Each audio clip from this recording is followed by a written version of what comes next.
Friends, ఈరోజు మా friend birthday. తను ఎలా సర్ప్రైజ్ అవుతుందో వెళ్ళి చూద్దాం పదే.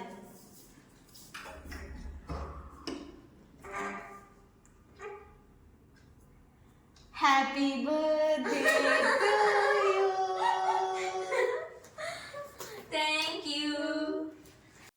చూసారుగా తన రియాక్షన్. అసలు తనైతే కొంచెం కూడా ఎక్స్పెక్ట్ చేయలేదు. అలా నైట్ 12కి చిన్నగా ఏదో ఇంట్లో అలా కేక్ కట్ చేయించాం. తర్వాత నేను ఏదో చిన్న గిఫ్ట్ తెచ్చాను. చాలా వెతికినా ఏం దొరకలేదు. ఇక లాస్ట్కి ఇది ఒక ఫ్రెండ్ దొరికింటే అది తీసుకొని వచ్చేసా. నాకు ఎందుకో చాలా బాగా నచ్చింది. తర్వాత ఇంకా చాలా ఫ్రెష్ అయ్యి మార్నింగ్ టెంపుల్కి వెళ్ళాము. చాలా పీస్ఫుల్గా మంచిగా అనిపించింది. తర్వాత ఇంకా నైట్ కాసేపు రెస్ట్ తీసుకొని మండికి వెళ్ళినాము. అక్కడ ఫ్రెండ్స్తో చాలా బాగా ఎంజాయ్ చేసాం. Full fun. ఇంక అందరం కలిస్తే తెలుస్తుంది కదా, మామూలుగా ఫన్ కాదు. ఇంకా అలా ఇంటికి వచ్చేసి నైట్ ఒక కేక్ కట్ ఉండాలి కదా. అంతే. Video bye bye.